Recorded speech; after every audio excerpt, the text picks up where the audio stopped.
समय आएगा, सबसे बड़ा और सबसे लंबा छलांग हम ही मारेंगे।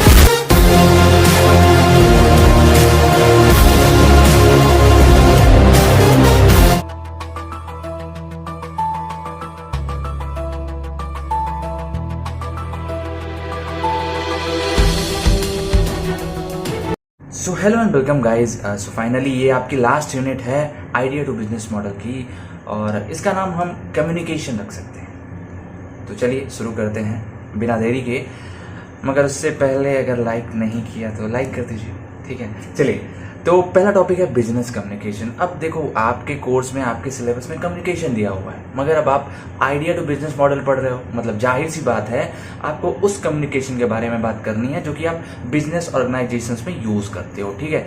तो उस बेसिस पे मैंने उस चीज को ध्यान में रखते हुए आपकी नोट्स को बनाया है। चलिए, तो पहला है बिजनेस कम्युनिकेशन। तो process of sharing information between people with in and outside company. तो आप कम्युनिकेशन से सिंपली समझते हो sharing of thought between two people, दो लोगों के बीच में विचारों का आदान प्रदान होना, वो आपका कहलाता है कम्युनिकेशन। अब वो जिस चीज से होता है, जो मीडियम रहती है, वो होती है लैंग्वेज, ठीक है। मगर यहाँ पे क्या है, प्रोसेस ऑफ शेयरिंग इन्फॉर्मेशन, हम इन्फॉर्मेशन शेयर कर रहे हैं between people with in and outside company, मतलब कंपनी के अंदर भी जो हमारे एम्प्लॉय हैं उनसे बात कर रहे हैं हम, जो हमारे मैनेजर हैं, जो हमारे सीनियर हैं, उनसे भी हम बात कर रहे हैं। उसके साथ साथ आउटसाइड कंपनी। आउटसाइड कंपनी कौन आ गया भाई? किसी दूसरे कंपनी का आदमी है, मुझसे पूछ रहे हैं भैया आपकी कंपनी में कैसी ग्रोथ चल रही है, मतलब कैसे प्रोडक्शन हो रहा है, क्या प्रॉफिट रहा, क्या लॉस रहा, कहाँ पे गलती की आपने, या फिर उनसे जब हम डील कर रहे हैं, हम अब दूसरे पर्सन से अपना बिजनेस कह सकते हो, प्रोडक्शन को शेयर कर रहे हैं, प्रोडक्ट को शेयर कर रहे हैं, सेल कर रहे हैं, तो भी हम बात करते हैं आउटसाइड कंपनी। साथ ही साथ कस्टमर से बात करते हैं, जानते हैं उससे कि क्या प्रोडक्ट एक्चुअल में अच्छा है, प्रोडक्ट में कमी क्या है, खामियां क्या है, तो हम वो चीज, हमारा कम्युनिकेशन आउटसाइड कंपनी हो गया। In order to promote an organisations goals, objectives, aims and activities as well as increase profits. तो कम्युनिकेशन से होगा क्या? सबसे पहले हमारे कंपनी के जो गोल्स हैं वो दूसरों को पता चलेंगे, ठीक है। उनको पता चलेगा कि हाँ, हमारी कंपनी क्या प्रोडक्शन करती है, कब करती है और कैसे करती है, ठीक है। हम कितना क्वालिटी पे ध्यान देते हैं, कितना क्वांटिटी पे, कितना प्योरिटी पे, ये सारी चीजें पता चलेंगी। ऑब्जेक्टिव भी उसी में आ गए, एम्स भी उसी में आ गए, ठीक है। And activities as well as increase profits. तो अपने प्रॉफिट को भी इंक्रीज करने के लिए हमें कम्युनिकेट करना पड़ेगा। कब हमें हमारे प्रोडक्ट की वैल्यू बढ़ानी है, प्राइस बढ़ानी है, वो सारी चीजें आएंगी कैसे? एक अच्छे कम्युनिकेशन से। अब देखो, कम्युनिकेशन का ब्लॉक डायग्राम थोड़ा समझ लो, छोटा सा ये ए है और ये बी है, ये सेंडर है, ठीक है, ये आप हो समझ लो, और ये बी रिसीवर है, कंपनी के आउटसाइड या कंपनी का कोई भी इनर का मेंबर है, ठीक है। ए से इंफॉर्मेशन जाती है रिसीवर के पास, और रिसीवर क्या करता है, उस चीज को सुनता है, समझता है और फिर फीडबैक देता है ए को, ठीक है। तो ये आपका एक कम्युनिकेशन सिस्टम कह सकते हो बन गया। अब बात करते हैं हम टाइप्स ऑफ बिजनेस कम्युनिकेशन। तो इस तरीके से आप देखोगे तो बहुत सारे कम्युनिकेशन सिस्टम आपको मिलेंगे, मगर हम बिजनेस के पर्पज से बात करेंगे तो मेनली दो होते हैं, इंटरनल, एक्सटर्नल। इंटरनल में क्या आ जाता है कि हम अपने एम्प्लॉय से बात कर रहे हैं, हम अपने कलीग से बात कर रहे हैं, हम अपने मैनेजर से बात कर रहे हैं, हम अपने सीनियर से बात कर रहे हैं, हम अपने सीईओ से बात कर रहे हैं, अगर बात हो जाती है, वैसे होने वाली नहीं है, ठीक है। सेकेंडली क्या है? एक्सटर्नल। एक्सटर्नल मतलब बाहर, कस्टमर से, बिजनेस फर्म से, और जहां पे हमें अपना प्रोडक्ट सेल करना है। फिर इंटरनल में क्या आ जाता है? अपवर्ड, डाउनवर्ड और लेटरल। तो ये तीन टाइप आपके इंटरनल में आ जाते हैं। अब इनको समझते हैं। अपवर्ड में क्या होता है? सीईओ, ये जो सीईओ है किसी कंपनी का, ये क्या करेगा, कोई इंफॉर्मेशन आएगी, वो कहेगा कि ये चीज ऐसे ऐसे है, वो मैनेजर को बताएगा, ठीक है। और ये अपवर्ड में क्या होता है? नीचे से चलता है, ठीक है। पहले वर्कर्स और सेल पर्सन जो हैं, ये आपस में बात करेंगे कि भाई ऐसा ऐसा है, हम सर को बताते हैं, हम गए और फोरमैन और सेल्स ऑफिसर को बताए कि सर ऐसा हो रहा है। तो उसने कहा ठीक है, हम बात करेंगे हायर अथॉरिटी से, और वो गया मैनेजर के पास, उसको बताया सर ऐसी प्रॉब्लम आ रही है, ऐसा प्रोडक्शन सिस्टम खराब हो पड़ा है और सेल वगैरह हो नहीं रही है। तो मैनेजर गया सीईओ से बताया। तो ये आपका अपवर्ड फ्लो हो गया है ना, नीचे से ऊपर। देखो, अपवर्ड से मत समझना कि ऊपर से नीचे, ये कंफ्यूजन आता है, मगर अपवर्ड में क्या है, नीचे से ऊपर जा रहा है। पहले वर्कर, सेल पर्सन, उसके बाद फोरमैन, फिर मैनेजर, फिर सीईओ, ठीक है। अब ये समझ लो, अपवर्ड में आपका सिंपली ये उल्टा हो जाएगा, ठीक है, ऐसे जाएगा, ऐसे जाएगा, ऐसे जाएगा। अब दूसरा क्या है, डाउनवर्ड। तो डाउनवर्ड में क्या होता है, सबसे पहले हाईएस्ट अथॉरिटी को पता चलेगा, सीईओ कोई डिसीजन लेगा, वो मैनेजर को बताएगा, मैनेजर फोरमैन और सेल्स ऑफिसर को बताएगा, और फिर ये वर्कर और सेल्स पर्सन के पास आएगा। अब वहीं पे लेटरल की बात की जाए तो लेटरल में क्या होता है कि वर्कर से बात करता है। ठीक है, जैसे वर्कर है, मान लो आप हो, आप अपने कलीग से बात करोगे जो आपके साथ सेम रैंक वाला है, आप उससे बोलोगे कि भाई ऐसी ऐसी प्रॉब्लम है, क्या किया जाए, तो कहेगा ऐसा कर लो ऐसा कर लो, वो कुछ बताएगा, है ना। तो आपस में जो बात होती है, जो आपस में कम्युनिकेशन सिस्टम चलता है, यूं कह सकते हो आप W2W, वर्कर टू वर्कर, ये आपका आ जाता है किसमें, लेटरल कम्युनिकेशन में। या फिर सेल्स ऑफिसर फोरमैन आपस में बात कर लें, या मैनेजर आपस में बात कर लें, ठीक है, वो हो जाता है लेटरल कम्युनिकेशन। तो एक्सटर्नल आप समझी गए हो, जिसमें आपके कस्टमर्स हो गए, वेंडर्स हो गए, ये सारे आ जाते हैं। वीडियो थोड़ा सा लंबी हो जाएगी ताकि आपको दोबारा ना पढ़ने पड़े ये वाली यूनिट, इसीलिए मैं थोड़ा ट्राई करूंगा कि इसको अच्छे से समझाने की कोशिश करूं। ठीक है, अगला पॉइंट है इंपॉर्टेंस ऑफ कम्युनिकेशन सिस्टम। तो एक कम्युनिकेशन सिस्टम क्यों इंपॉर्टेंट है, उसकी वैल्यू देखेंगे, एक ऑर्गेनाइजेशन में क्यों इंपॉर्टेंट है। अब एक सिंपल सी सिचुएशन लेते हैं, आपकी क्लास है, उसमें 25 बच्चे हैं, ठीक है, आप लोग को एक प्रोजेक्ट करना होगा फाइनल ईयर तक। तो आप लोग अपना अपना ग्रुप पहले से डिसाइड करके बैठे होगे कि 5 लोग हम साथ में रहेंगे, हम साथ में एक प्रोजेक्ट बनाएंगे। अब 5-5 के आपने ग्रुप बना रखे थे, ठीक है। अब क्या हुआ, टीचर आया, आपके एकदम खड़ूस वाले टीचर आए, बोले कि भैया जितने लोग, जैसे 5 ग्रुप हैं आपके, 5 5 5 5 और 5, ठीक है। टीचर आया, बोला भैया जितने लोग ग्रुप बनाए हो उसमें से तुम्हें करना यह है कि सबके ग्रुप में से एक एक मेंबर निकाला जाएगा। एक आपका बेस्ट फ्रेंड निकाल दिया गया, एक इस ग्रुप का अच्छा मेंबर, इसका अच्छा, इसका अच्छा, इसका बुरा, जैसे भी अच्छे बुरे, जैसे भी जो थोड़ा स्ट्रांग हो, जो थोड़ा वीक हो, सबको निकाल दिया गया और एक ग्रुप बना दिया गया। अब सोचो इसमें जो 5 बंदे थे वो आपस में कितने ज्यादा फैमिलियर थे, कितने ज्यादा कोऑर्डिनेशन में अच्छे थे, मगर अब टीचर आया, इन सबको रख दिया, अब ये बन गया इनका ग्रुप। अब क्या होगा, 1 देखो 1 की 2 से नहीं बनती, 2 की 3 से नहीं बनती, 3 की 4 से नहीं बनती, 4 की 5 से नहीं बनती, और इन सबकी आपस में भी नहीं बनती। अब क्या होगा, क्या काम आगे बढ़ पाएगा, बिल्कुल नहीं। कोऑर्डिनेशन स्किल्स एकदम से जीरो हो गई। तो देखो क्या है पहला point, acts as a base of coordination. अगर आप बात नहीं करोगे तो क्या आप वो फाइनल ईयर का प्रोजेक्ट सही से बना पाओगे, बिल्कुल नहीं। तो यहां पे टीचर ने कहा कि भाई कुछ भी हो, ग्रुप चेंज नहीं होगा, जो ग्रुप बन गया है वही रहेगा। अगर तुम्हें करना है तो करो, नहीं करना है तो हम डायरेक्ट 0 लिख देंगे तुम्हारे प्रोजेक्ट वाले में। अब तो भाई मुसीबत आ गई। अब आप लोगों ने क्या क्या, एक वाले ने कहा चलो ठीक है बात कर लेते हैं, 2 वाले से उसने अपना एटीट्यूड साइड में रखा, दूसरे वाले से बात किया कि भाई क्या कैसे करना है, दूसरे वाले ने कहा ठीक है ऐसे ऐसे किया जाएगा। दूसरे वाले फिर आपस में सब बात करने लगे तो क्या हुआ, जो प्रोजेक्ट 10 दिन में तक नहीं बना था वो अगले 4 दिन में बन गया, ठीक है। तो अब एक ने कहा कि भाई हम ये रिस्पॉन्सिबिलिटी ले लेंगे। अब आगे उसको देखते हैं, coordination among departments, activities and persons. एक ऑर्गेनाइजेशन में क्या होगा, अगर आपके डिपार्टमेंट टू डिपार्टमेंट अच्छा कोऑर्डिनेशन नहीं है तो प्रोडक्शन बिल्कुल भी टाइम से नहीं होगा, ठीक है। साथ ही एक्टिविटीज नहीं होंगी और पर्सन टू पर्सन कितने वेरिएशंस होंगे आप समझ सकते हो। तो डिपार्टमेंट का एक दूसरे से मेल जोल होना बहुत जरूरी है। फिर सेकंड है helps in smooth working of an enterprise. तो ये आपके एंटरप्राइज की स्मूथ वर्किंग में बहुत मदद करेगा। क्यों, क्योंकि क्या होगा, देखो मैनेजर क्या करता है, मशीन और ह्यूमन के बीच में कोऑर्डिनेशन एक्ट करता है। अब क्या होगा, यहाँ पे जब इसी एग्जांपल को लेते हैं, एक ने कहा कि मैं सामान ले आऊंगा, तो दूसरे ने कहा ठीक है मैं उसको असेंबल कर दूंगा, तीसरे ने कहा कि मैं उसको सजा वजा दूंगा, चौथे ने कहा कि ठीक है उसमें मैं बुल्ट वगैरह लगा दूंगा, जो भी जैसा भी प्रोजेक्ट होगा उसमें मैं ये मदद कर दूंगा। पांचवें ने कहा कि भाई फाइनेंशियल हेल्प मुझसे ले लेना, मेरे बाप विधायक हैं, तो बात खत्म, ठीक है। तो वहां पे देखा आपने फटाक से सारी चीजें बड़े अच्छे तरीके से असेंबल हो गई। तो ये हुआ कि स्मूथ वर्किंग। अब ये काम 10 दिन में तक नहीं हुआ था, टीचर ने कहा था 1 महीने है, और 10 दिन तक इसमें प्लानिंग का पी तक नहीं हुआ था, और अगले 4 दिन में आप यकीन मानो प्रोजेक्ट बनके रेडी हो गया, और इस ग्रुप का सबसे पहले प्रोजेक्ट रेडी हुआ। तो कहीं ना कहीं smooth working of an enterprise. तो कम्युनिकेशन बहुत इंपॉर्टेंट है एक एंटरप्राइज के ग्रोथ में, ठीक है। Acts as a basis of decision. अब बेसिस ऑफ डिसीजन की बात करें, जैसे क्लास है, आप लोगों की क्लास में 25 बच्चे हैं और मान लो कोर्स कंप्लीट नहीं हुआ, तो टीचर ने कहा कि हम एक ऑनलाइन क्लास रखेंगे। ऑनलाइन क्लास रहेगी तो टाइम नहीं समझ में आ रहा, क्या 4 बजे की रख लिया जाए ऑनलाइन क्लास, तो भाई या 5 बजे की रख लिया जाए।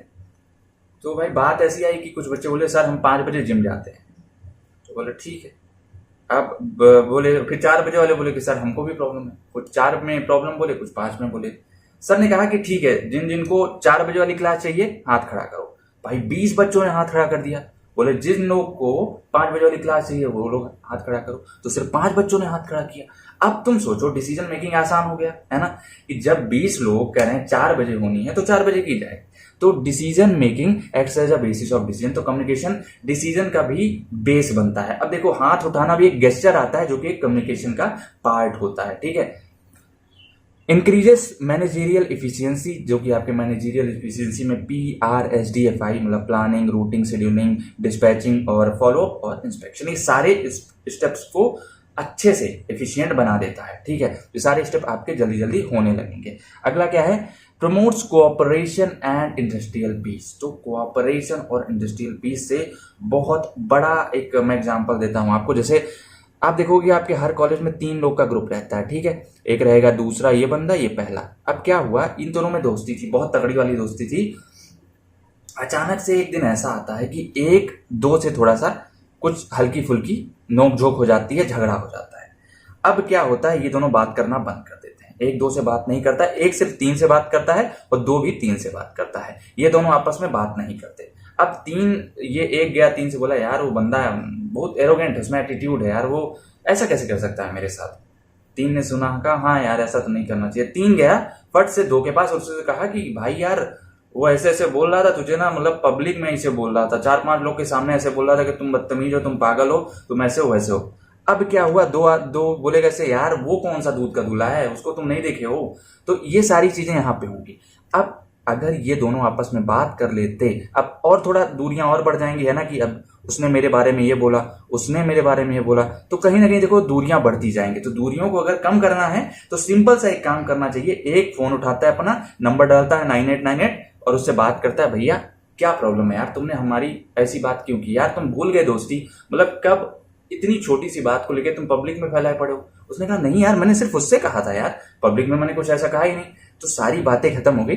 अब ये नहीं होगा कि इसके बीच में दुश्मनी हो जाएगी, नॉर्मल से यहाँ पे सुलझ गई और फिर ये तीनों अच्छा से कम्युनिकेशन सिस्टम चलने लगा। तो इंडस्ट्रियल पीस, अब यही चीज आप उसमें रख लो डिपार्टमेंट में, ऑर्गेनाइजेशन से रिलेट करके लिखना, ठीक है। एग्जाम्पल मैं यहाँ दे रहा हूं, आपको ऑर्गेनाइजेशन से रिलेट करके लिखना है। तो वही चीज है कि आपके इंडस्ट्रियल पीस बनी रहेगी, कोऑपरेशन बढ़िया रहेगा, ठीक है।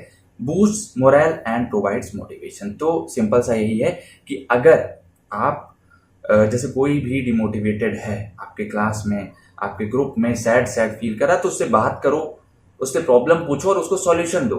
अगर आप सैड फील कर रहे हो, अगर आप अपनी जिंदगी से परेशान हो, तो आप बात करो किसी ऐसे इंसान से जिसे आप अपने क्लोज मानते हो कि सबसे ज्यादा क्लोज है। आप अपने माता पिता से बात कर सकते हो, फैमिली मेंबर से बात कर सकते हो। बात करोगे तो सॉल्यूशन निकलेगा प्रॉब्लम का। कम्युनिकेशन बहुत इंपॉर्टेंट है किसी भी प्रॉब्लम के सॉल्यूशन के लिए। अपने मन में ये इमेजेस मत बनाओ कि सामने वाला बंदा कैसा है, सामने वाली बंदी कैसी है, ठीक है। चलिए अब बात करते हैं, ये आपके इंपॉर्टेंस है कम्युनिकेशन सिस्टम के। मैंने सिर्फ पॉइंट्स बताए हैं, आपको लंबे में लिखना है। अगर इंपॉर्टेंस आ जाता है तो ठीक है, पॉइंट के साथ साथ एग्जाम्पल्स आप दे सकते हो, गलत नहीं होगा, ठीक है। थर्ड पॉइंट है बैरियर्स टू कम्युनिकेशन। बैरियर्स का मतलब होता है रुकावट, है ना। अब आप चल रहे हो रास्ते में, अगर पत्थर आपके पैर पे आ गया तो आप गिर जाते हो, वही रुकावट हो गई। अब ये कौन कौन सी होती हैं, देखो इसमें भी मैंने पॉइंट्स दिए हैं, नहीं नीचे समझाएं, चलिए कोई नहीं। पहला है लैंग्वेज बैरियर। अब आपकी लैंग्वेज हिंदी है और आप चाइना जाते हो, वहां पे बात करने की कोशिश करोगे किसी से, कह सकते हो आप बिजनेस डील करना चाहते हो कि भैया हमें ये सामान चाहिए ऐसे से, वो चाय चूंग चाय से बोल देगा, तुमको समझ में नहीं आएगा कि बोला क्या। तो लैंग्वेज बैरियर यही होता है कि आपको डिफरेंट लिंग्विस्टिक स्किल्स, मतलब जो लोग हैं उनकी अलग अलग लैंग्वेजेस हैं, तो उनकी लैंग्वेजेस को सीखना पड़ेगा, तभी कहीं कम्युनिकेशन स्किल्स अच्छे से बैठेगा। या तो वो अंग्रेजी बोले, जो चाइनीज हो अगर अंग्रेजी बोले, आपको भी अंग्रेजी आती है, तो उस एंगल से देखोगे तो लैंग्वेज बैरियर ना हो तो कम्युनिकेशन स्मूथली रन करेगा, ठीक है। अगला क्या है, साइकोलॉजिकल बैरियर मतलब भैया दिमाग में अजीब अजीब चल रहा है, डर लग रहा है, किसी से बात करने के लिए सोचो, अरे यार नहीं अगर मैं गया उससे बोल दिया तो क्या सोचेगा मेरे बारे में, यार नहीं ऐसा नहीं हो सकता। तो वो चीजें हो गई। Sender and receiver should be mentally fit. आपको और जो सुन रहा है, जो रिसीव कर रहा है, दोनों को मेंटली फिट होना पड़ेगा। थोड़ा सा लाइटिंग प्रॉब्लम थी, उसी को सही करने गया था। तो कहाँ थे हम? साइकोलॉजिकल बैरियर पे, ठीक है। तो sender and receiver should be mentally fit, उनका दिमाग अच्छे से काम करते रहना चाहिए। ये नहीं कि वो प्रॉब्लम में है किसी पर्टिकुलर, इसलिए भी आपके कम्युनिकेशन में रुकावट आ सकती है, ठीक है। दूसरा क्या है? स्पीच डिसऑर्डर, डिप्रेशन, फोबिया, ये सारी चीज़ें। फोबिया मतलब डर हो गया, डिप्रेशन मतलब आप अच्छे से समझते हो आपकी लाइफ में कितना है, और ये है स्पीच डिसऑर्डर कि आप जो बोल रहे हो उससे कोई आपको कोई तकलीफ ना हो, कि आप जो बोल रहे हो मतलब जुबान फिसल जाना या फिर जिसमें हकलाना वगैरह, वो सारी चीज़ें आ जाती हैं। दूसरा है इमोशनल मैच्योरिटी रिक्वायर्ड, है ना। अब आप बिजनेस की बात कर रहे हो और बंदा या बंदी कोई और बात करने लगे तो वो आपकी इमोशनल मैच्योरिटी से बाहर हो जाता है, ठीक है। तो इमोशनल मैच्योरिटी बहुत ज़्यादा रिक्वायर्ड है, आपके इमोशंस, है ना। अब बिजनेस में आपको ध्यान रखना है कि आप इमोशन में नहीं बहो, ठीक है। कि अगर कोई एक बंदा है बोला कि हमें ये चीज़ चाहिए, हमें बहुत ज़रूरत है, ठीक है ले जाओ भैया, मगर अब इसी तरीके से 4-5 लोग आने लगेंगे तो वो भी ध्यान में रखना है आपको, ठीक है। फिजिकल बैरियर्स, फिजिकल बैरियर जैसे कि नाम से क्लियर है कि फिजिकल कोई एक पर्टिकुलर चीज आने वाली है, जैसे अराइजेस ड्यू टू नॉइजेस। अब नॉइज क्या हुआ? फिजिकल बैरियर है। दूसरा faulty equipment, close doors, cabins, ठीक है। तो क्लोज डोर्स इसका एकदम बेस्ट एग्जांपल देता हूं आपको। मम्मी नहा रही थी, ठीक है, आपकी मम्मी जी नहा रही थी और वो बोल रही कि बेटा गैस बंद कर दो। उन्होंने बोला बेटा दूसरी वाली गैस बंद कर दो, मगर आपको सुनाई दिया बेटा गैस बंद कर दो। आप गए फट से दोनों गैस बंद कराए। अब मम्मी बाहर आई तो आपको बंद करने के लिए लग गई कि बेटा हमने तुमसे बोला था दूसरी वाली बंद करो, चावल आधे कच्चे पड़े हुए हैं, अब क्या किया जाए, है ना। तो आपको ध्यान रखना है कि जो बीच में चीजें आ रही अराइजेस ड्यू टू नॉइजेस ना हो, ठीक है। फॉल्टी इक्विपमेंट, जो आप फोन यूज कर रहे हो उसमें कुछ खराबी ना हो, नहीं वो बोले कि भाई यार तू एकदम खराब इंसान है, इंसान नहीं है, वो ऐसे बोला भाई यार तू खराब इंसान नहीं है, आपको सुनाई दे रहा भाई यार तू खराब इंसान। तो मतलब समझ रहे हो कि फोन भी आपका सही होना चाहिए, नहीं कि वो बोले कुछ अच्छी चीज सुनो आप बुरा चीज, ठीक है। तो ये ऐसा होना चाहिए, फॉल्टी इक्विपमेंट ना हो। क्लोज डोर्स और केबिन्स, तो अगर जैसे होता है ना, लोग केबिन से बोल देते हैं भैया एक कप चाय ले आओ, वो बंदा कॉफी लेके चलाता है, उसको सुनाई नहीं देता, उस होता है एक कप मतलब चाय होगी या कॉफी होगा, कुछ ऐसे होगा, ठीक है, समझ गए ना। शॉर्टर डिस्टेंस, अपडेटेड टेक्नोलॉजी, तो डिस्टेंस कम होनी चाहिए, डिपार्टमेंट्स में जितनी क्लोजनेस रहे उतना बढ़िया है। साथ ही साथ अपडेटेड टेक्नोलॉजी, जो टेक्नोलॉजी का बेस्ट वर्जन आया है आप उसको यूज कर रहे हो। अगला क्या है? Attitudinal barrier. तो एटीट्यूडनल बैरियर जैसे कि वैल्यूज, एटीट्यूड्स, परसेप्शंस, है ना। तो वैल्यूज क्या है, आपके संस्कार कैसे हैं। दूसरा एटीट्यूड, आप सोच क्या रहे हो, आपका ईगो क्या है, वो सारी चीजें, आप पॉजिटिव हो या निगेटिव हो। परसेप्शन, आपके देखने का नजरिया कैसा है, वो सारी चीजें आ जाती हैं आपके एटीट्यूडनल बैरियर्स में। साथ ही problem with organisation staff, poor management, resistance to change. क्या होता है कि ऑर्गेनाइजेशन के स्टाफ अच्छे नहीं होते, है ना। पुअर मैनेजमेंट सिस्टम होता है, लोग कहेंगे भैया आप वहां चले जाते, आज थोड़ा तबीयत खराब है, हमको ये एसी के बगल में बैठ लेने देते, जैसे तबीयत सही हो जाएगी हम बैठ जाएंगे। नहीं, हमारी कैबिन है, हमारी कुर्सी है, हम क्या हटे, ठीक है। तो ये सारी चीजें हो जाती हैं रेजिस्टेंस टू चेंज, ये आपकी आ जाती हैं एटीट्यूडनल बैरियर्स में। फिर कल्चरल बैरियर्स, तो कल्चरल बैरियर्स में क्या होता है? Different beliefs, values, perceptions as their culture. तो अलग अलग जगह से लोग आते हैं, जैसे अब आप देखोगे बेंगलोर से लोग आते हैं, इधर आप दिल्ली के लोग देखोगे आप, है ना। तो अलग अलग कल्चर के अलग अलग लोग आएंगे, वो आपके साथ रहेंगे, तो वो कुछ अलग सोचते हैं। जैसे मैं अभी गया था एक जगह, तो मैं कैसे डिपार्टमेंट में गया तो वहां देखा मैंने अराउंड 20 to 30% मुस्लिम्स थे, ठीक है।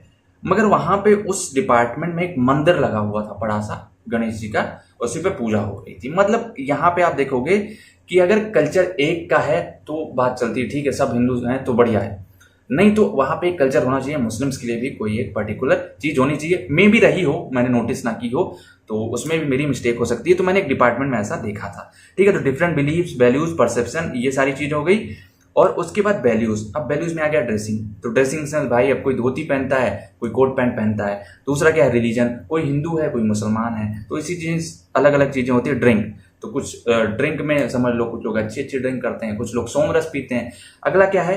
फूड। अब फूड में बढ़िया से एग्जाम्पल ले लो भैया, कि कल्चरल बैरियर्स में क्या होता है कि आपने एक दोस्त बनाया अपना कोई भी, अब लंच हुआ, आप बैठे, आप ठहरे नॉन वेजिटेरियन, नहीं आप ठहरे वेजिटेरियन, वो ठहरा नॉन वेजिटेरियन, दोनों लोग भैया टिफिन लेके बैठे। जैसे आप अपने टिफिन खोले, बढ़िया उसमें पराठे वराठे निकले, जैसे वो खोला पता नहीं क्या चिकन पीस, लेग पीस। अब आप बताओ, आप बैठ पाओगे वहां? जो इंसान देख नहीं सकता था, अब वो क्या उस इंसान के साथ बैठ के खाएगा? नहीं खाएगा। मतलब कहीं ना कहीं ये भी आपका बैरियर में आ गया, कल्चरल बैरियर में, ठीक है। तो ये सारे बैरियर्स होते हैं। साथ में एक और बैरियर होता है जो कि हमारा है इन्वायरमेंटल बैरियर। तो इन्वायरमेंटल बैरियर में ना तो इंसान, मतलब हर टाइम पे इंसान ही नहीं रिक्वायर्ड, वो मतलब रिस्पॉन्सिबल रहता कि आप हर टाइम पे इंसान को ही गलत ठहरा दो, भैया तुम्हारी वजह से कंपनी डूब रही है, ऐसा नहीं है। इन्वायरमेंटल बैरियर में कम्युनिकेशन क्या है कि बैड इन्वायरमेंट हो, है ना, जगह खराब हो, भूकंप आ जाए, साइक्लोन आ जाए, बाढ़ आ जाए, तो ये सारी चीजें इन्वायरमेंटल बैरियर के अंदर में आती है। जो चीज नेचर की वजह से खराब हो, प्रॉब्लम क्रिएट हो, उसको हम लोग कहते हैं इन्वायरमेंटल बैरियर, ठीक है। अगला है listening to people, the power of listening. तो लोगों को सुनना क्या होता है, उससे क्या हो सकता है, ये हम जानेंगे। तो effective active listening within an organisation setting has been shown to produce a wide range of positive benefits for companies, leaders and individuals. तो ऐसा माना गया है कि इफेक्टिव एक्टिव लिसनिंग एक ऑर्गेनाइजेशन के अंदर बहुत ही बड़े दायरे पे चेंज लेके आती है ना। कि आप अगर अच्छे से लिसन करोगे, किसी को होता नहीं है, जैसे मैं आपको बेस्ट एग्जांपल देता हूं, अगर आप किसी से बात करते हो, उसको सुनोगे तो आप उसको ज्यादा समझ पाओगे कि कब उसे अच्छा लगता है, कब उसे बुरा लगता है, कब वो कौन सी फीलिंग उसके अंदर आती है, कौन सी फीलिंग डेवलप होती है, तो आप उसको अच्छे से समझ सकते हो, ठीक है। अब देखो पॉइंट्स देखते हैं। Building stronger relationship. तो अगर आपको स्ट्रॉन्ग रिलेशनशिप बनाना है तो आपको सुनना पड़ेगा, आपको अपने कस्टमर की बातें सुननी पड़ेंगी, आपको अपने कलीग्स की बातें सुननी पड़ेंगी, सब जगह आपको अगर एक स्ट्रॉन्ग रिलेशनशिप बनाना है तो listening is the first and foremost thing, ठीक है। Developing greater trust. अब आप सुनोगे, जानोगे उसको, तो आप देखो क्या होता है ना, जब तक हम किसी के बारे में जानते नहीं, उसका बैकग्राउंड कैसा है, वो फैमिली से, किस टाइप की फैमिली से आता है, किस टाइप के इलाके से आता है, तब तक ट्रस्ट नहीं आता है कहीं भाई ये फ्रॉडी तो नहीं है ना। अब जैसे आप अपना प्रोडक्ट लेके गए कहीं पे, तो बताओगे कि सर हमारी एक कंपनी है दिल्ली में, इसका ये ब्रांच है, ऐसे ऐसे है, तो वो सर्च करेगा गूगल पे, मैप्स पे, हाँ है, ठीक है भैया, तो वो मान लाएगा कि डेवलपिंग ग्रेटर ट्रस्ट। तो बात करने से, कम्युनिकेशन से, सुनने से क्या होता है, एक ट्रस्ट डेवलप होता है। थर्ड क्या है, मोर इफेक्टिव टीम कोलैबोरेशन। तो टीम के जो मेंबर्स हैं जो कोलैबोरेट करेंगे, उनमें एक अच्छी टीम बन के तैयार होगी और आपका प्रोजेक्ट, आपका कह सकते हो मार्केट, बिजनेस ऊंचाइयों पर रहेगा, ठीक है। Enhanced individual and group making decision. तो अगर आप सुनोगे, है ना, सुनने में बहुत ताकत होती है। अगर आप सुनोगे तो आप अच्छे तरीके से थिंक कर पाओगे, आपके खुद के अंदर चेंजेस आएंगे, और उसके साथ साथ ग्रुप मेकिंग डिसीजंस। तो सारे डिसीजंस को अच्छा करता है हमारा लिसनिंग। Greater productivity. तो प्रोडक्टिविटी भी इंक्रीज होती है। एक अच्छा स्पीकर बनने के लिए एक अच्छा लिसनर होना बहुत जरूरी है। Enhanced creativity and innovation. तो सुनोगे, समझोगे और जानोगे तभी आप कुछ नया बना पाओगे, है ना।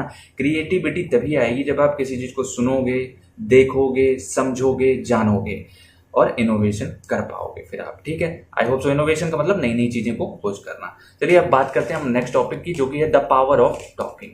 तो पावर ऑफ टॉकिंग, अब देखो सुनने से ही सारा काम नहीं होता कि आप सुनते जा रहे हो, सामने वाला कुछ भी बड़बड़ाया जा रहा, आप सुनते ही जा रहे हो, नहीं, बोलना भी पड़ता है। और बोलना है तो मीठे स्वर बोलिए, है ना। आई थिंक कबीर दास जी का एक दोहा है, ऐसी बाणी बोलिए मन का आपा खोए, औरन को शीतल करे आपो शीतल होए, ठीक है। तो सिंपल उसी चीज को यहाँ पे हम लोग स्टैब्लिश करेंगे। मेक योर इंटेंशंस क्लियर, ठीक है। तो जो आपके इंटेंशन है, जो आप सोच रहे हो, उसको क्लियर करो अपनी बातों से, है ना। अच्छे अच्छे वर्ड यूज करके उसको क्लियर करो। ऐसा बोलो कि सामने वालों को प्रॉब्लम ना हो। Establish bond between you and others. तो टॉकिंग जो है, टॉकिंग, अच्छा इसका सबसे बड़ा एग्जांपल देता हूं। आप लोगों को देखोगे, आप अपने कॉलेज में देखोगे, आप अपने क्लास में देखोगे कि आप लोगों को देखोगे, वहीं से आप इमेज बना लोगे, यार ये बंदा एकदम से मतलब इतना एरोगेंट है। भाई तुम उसके पास जाके बात तो करो, बात करोगे तो तुम्हें पता लगेगा कि वो एरोगेंट है ही नहीं, है ना। तो ये सारी चीजें कि बात करोगे तभी बॉन्ड अच्छा होगा, आप उसे जानोगे, वो आपको जानेगा, और फिर रिलेशन में मिठास आएगी, ठीक है। कैन मेक और break first impression when you meet someone new. तो टॉकिंग जो है बना सकती है, या फिर देखो टॉकिंग अगर आप किसी से बात करोगे, देखो जब आप पहले दिन कॉलेज जाओगे, क्लास जाओगे, तो पहले दिन सारे बच्चों से बात कर पाना मुश्किल है। वहां पे क्या होता है कि आप जब पहला इंप्रेशन बन जाता है ना, लोग सोचेंगे यार इसने बात नहीं किया पहले दिन, जरूर इसके दिमाग में कुछ क्रिमिनल, कुछ सातिब चलता रहता होगा, ये जरूर एटीट्यूड वाला बंदा है, ठीक है। अब क्या होगा कि आपका पहला इंप्रेशन गंदा पड़ा, अगले दिन आप गए उस बंदे से बोले भैया ऐसी ऐसी प्रॉब्लम है, क्या थोड़ा सॉल्यूशन मिलेगा?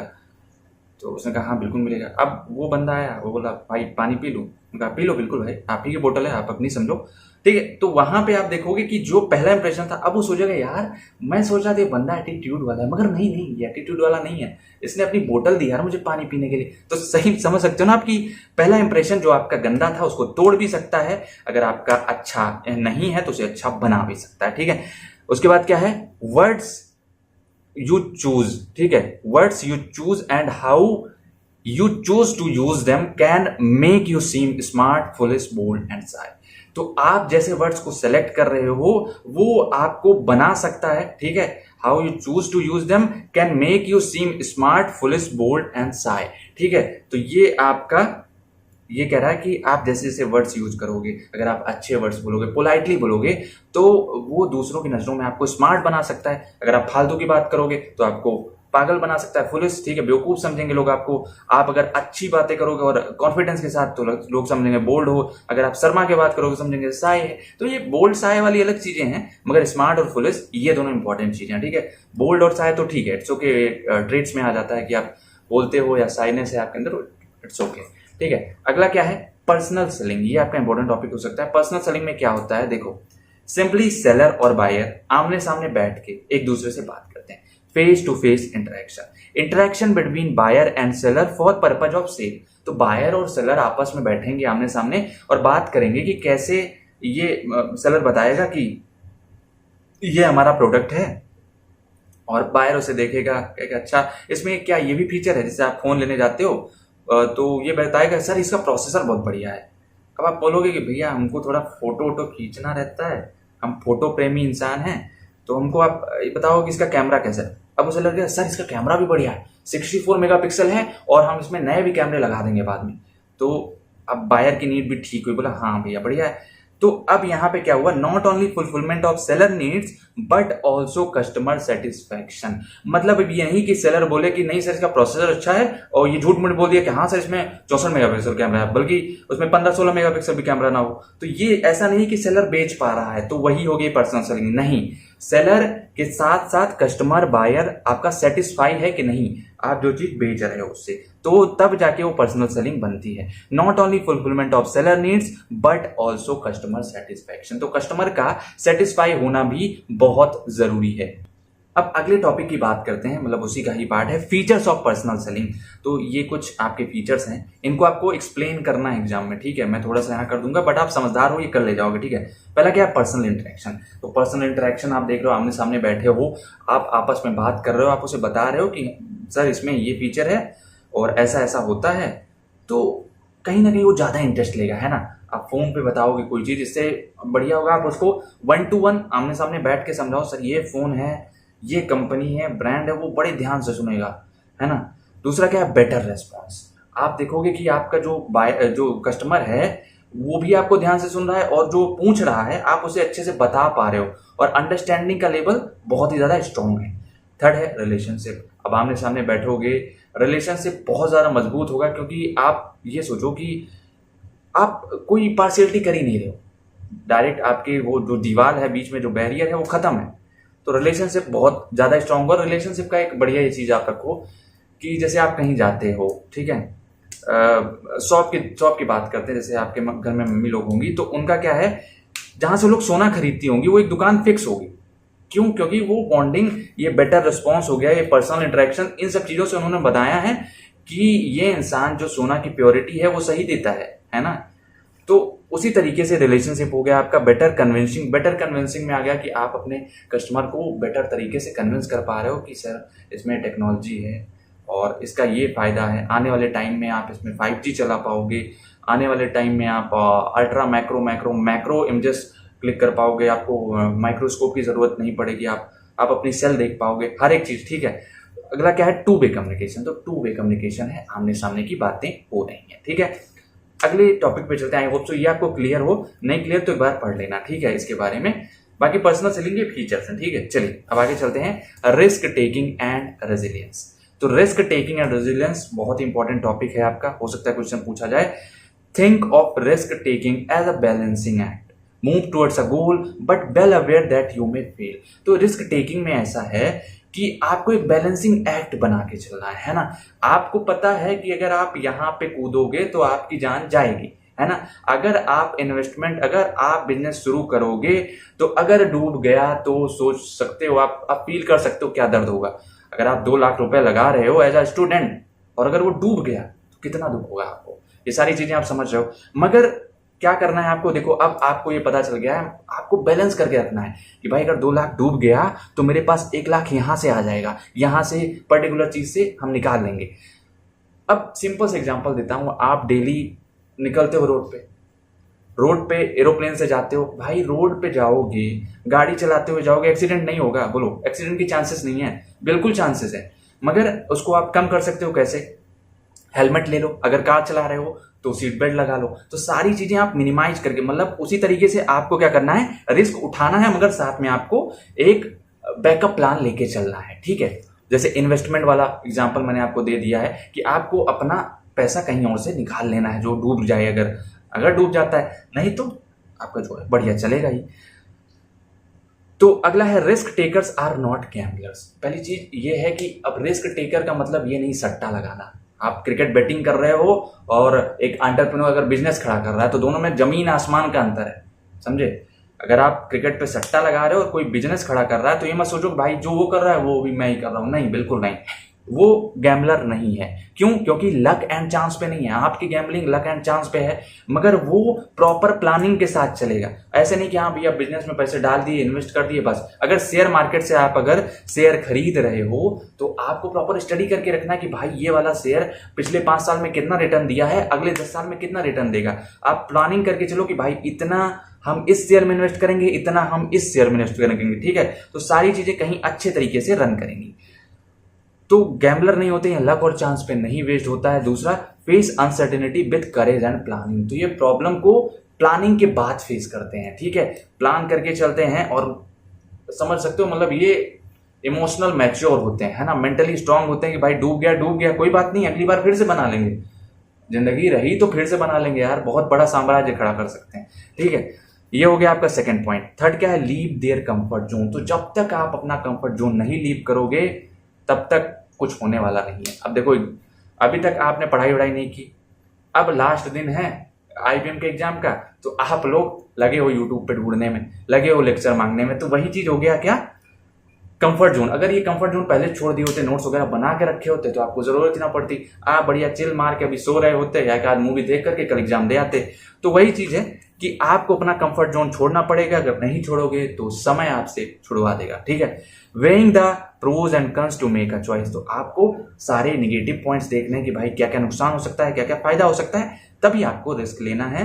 रिस्क लेना कोई एक सट्टा नहीं, ठीक है।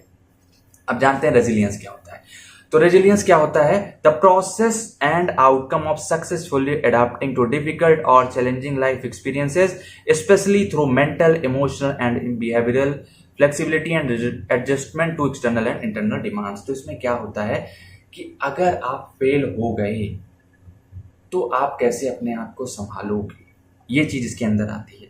अगर आप नहीं कर पाए तो कैसे अपने आप को सपोर्ट दोगे, वो रेजिलियंस आता है। देखो, पहला है मेंटल। अगर आप फेल हो गए तो ये मत सोचो यार मैं जिंदगी में कुछ कर ही नहीं पाऊंगा, बस मेरी जिंदगी खत्म, इसके आगे कुछ भी नहीं। तो ये आपको मेंटली स्ट्रांग बनना पड़ेगा। कोई बात नहीं, इस गलती से, इस लॉस से मैंने ये चीज सीखा, इस बार मैं वो गलती नहीं करूंगा, ठीक है। ये हो गया मेंटल। दूसरा हो गया इमोशनल। इमोशन में नहीं बह जाना है आपको, बस यार अब नहीं करूंगा कभी, यार हो गया जो हुआ अब छोड़ दो, अब जान दो, ये भी नहीं। इमोशनल नहीं, सोशल आपको अपने रिलेशंस मजबूत रखने हैं ना। अगर रिलेशन कोई खराब हो गया कस्टमर से तो आपको कोशिश करना है कि उसको कैसे अच्छा करें, ठीक है। फिजिकल आपको फिजिकली बहुत ज्यादा हेल्दी रहना पड़ेगा, क्योंकि a sound mind resides in a sound body. तो फिजिकली आपको बहुत ज्यादा, मतलब एक्सरसाइज करो, अच्छा खान पीन रखो, तो सारी चीजें आपकी बढ़िया तरीके से हो जाएंगी। टाइप्स हैं आपके। अब आपको एक छोटी सी स्टोरी सुनाना चाहूंगा मैं। KFC के फाउंडर जो कि हैं कर्नल हार्लैंड सैंडर्स की कहानी आपने सुन रखी होगी। ये बंदा पहले एक रोड के किनारे अपनी दुकान रखा था, चिकन उकन बनाता था।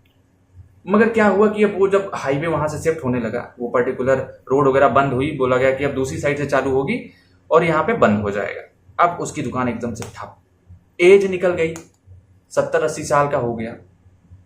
अब भाई दुकान भी नहीं चल रही, मगर दिमाग में वो जुनून है कि नहीं मुझे करना है। उसने अपनी, ये एकदम सच वाली कहानी है, ठीक है। केएफसी के जो ओनर आप देखोगे आज आपके हर मॉल में मिलेंगे, आपके जितने आप जहां पे होगे आपको केएफसी आपने देख रखा होगा, ठीक है। तो केएफसी का सिंपल यही कहानी थी कि वो 1000 बार फेल हुए थे, 1001 टाइम्स जाके कहीं उनको सक्सेस मिली थी।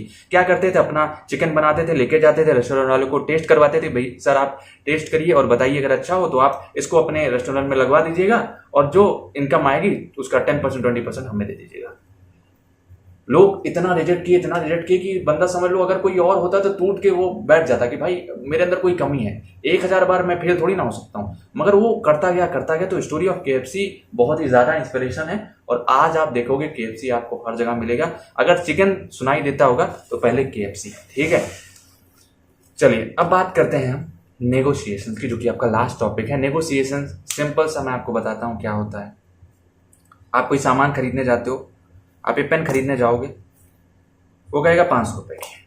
कोई दूसरा एग्जांपल ले लेना, एक पेन 500 की नहीं आती है, कहेगा 500 रुपए की है।